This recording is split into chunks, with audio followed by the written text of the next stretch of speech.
Thanks for tuning in. As you know, MMA is near and dear to my heart, and it's gaining acceptance, its popularity is on the rise, but misconceptions about the sport still abound. It's often inaccurately characterized as a blood sport, and it's taken nearly a decade for it to become sanctioned by various state athletic commissions. But attempts to ban or marginalize the sport have been fundamentally misguided.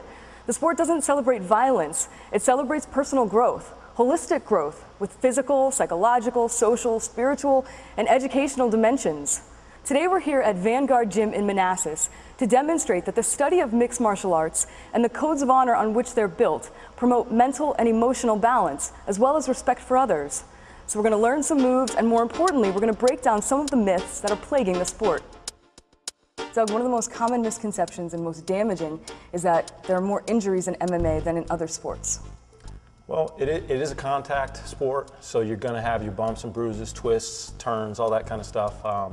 But part of the technique that we teach is how to take the fall safely, how to absorb some of that damage and not get injured. Sure, we get hurt, but we try to avoid injury. You know, that's why I tell all my guys, hey, you know the difference between hurt and injured. If you're hurt, you can still fight.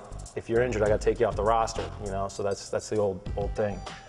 So the safety aspect of how we train and training how to take that is a big part of it.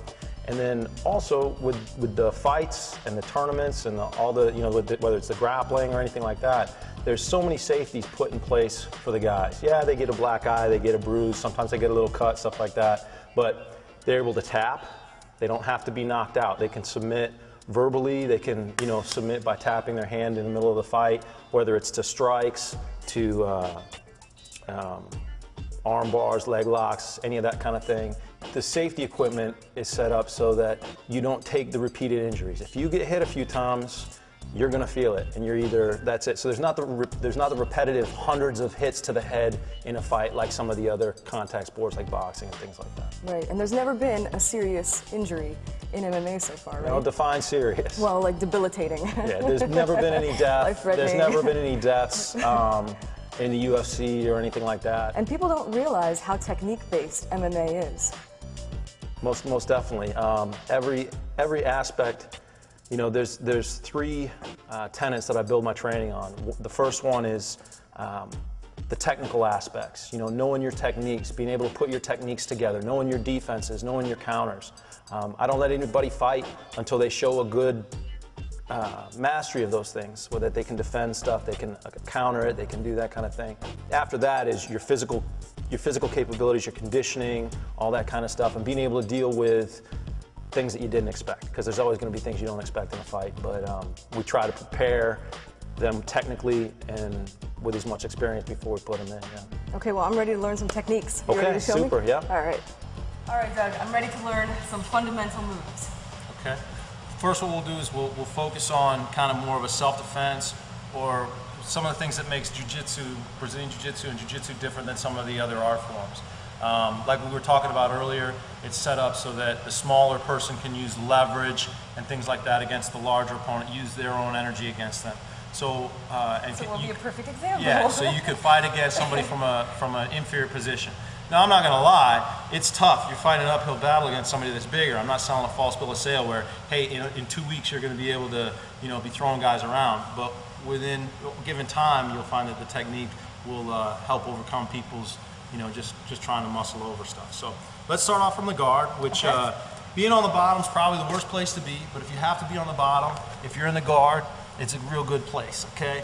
It's good because if I'm trying to choke you, you can push off with your legs, push me away, right? If I'm trying to hit, you can pull me in with your legs and pull me close, and then I can't do my thing. Okay, and so for people who don't know, the guard is when I have my legs wrapped around your back. Exactly, closed guard, and you're controlling my upper body. So you've got your legs, your hands all to fight against me, and all I've got is my hands because I'm here supporting my weight. Okay. So first we'll cover a way to escape this position and get into a better position. Okay. We'll do the scissor sweep. Okay. All right. So first thing you want to do is control my arm and my head. Okay. You can Okay. control my head here so that I can't base out over here. Okay. Okay. Now you're going to take your right foot and put it on the ground. You're going to shrimp your hips out to the right. Okay. Bring your right knee across my belt. Right. Keeping your grips. Keeping your grips. Good. Holding on. And then the other leg goes to the ground. Right. Your left leg goes to the ground. And now you're gonna no, you're flat leg on the ground. Okay. And then you're gonna scissor your legs. Scissor, boom, coming up to the top. Very good. Okay. Now you can punch me in the face. Well, not in jiu-jitsu class, but in a self-defense situation. Okay. You can get up and run. You can scream. You can do whatever you need to do. But you're on top in a much better position here. Okay. Okay. Yeah. Nice. Cool. Okay. So let's do. Let's say somebody's done a little jiu-jitsu, they're wise to the scissor sweep, or they're just big person. One of the nice things about jiu-jitsu is that you're able to use like your entire body, your hips, your hips and legs against a weaker part of my body, like my arm. So we're gonna do an arm lock. Okay. Again, we're gonna control that arm. Good, getting your grips, excellent, okay? Okay. You're gonna put your left foot in my hip, bringing the knee in tight to control my shoulder so that I can't pull my arm out. Okay. Okay, you want to keep that arm in there good. Okay. Now we bring our right leg up, kind of trying to kick me in the back of the head and take my body perpendicular. Put your body perpendicular. Very nice, very nice. Now you got me off balance. You bring your left leg over my head, right? And you bring your hips up. Hold on to the arm, hug the arm, bring the hips up. All right? And you're using the That's awesome. You're using the strongest part of your body against one of the weaker parts of my body. It's very effective.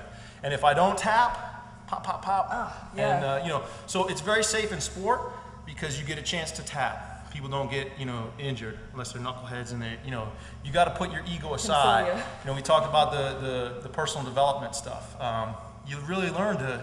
I've seen very egotistical people come in, very big heads and stuff like that, be humbled very quickly and become much better people because of it. Because you learn that no matter who you are, there's always somebody out there that can whoop your butt. Yeah. So, but using this, using the technique, the smaller person can, dominate, get away, do whatever they need to do with the larger person. But it's safe to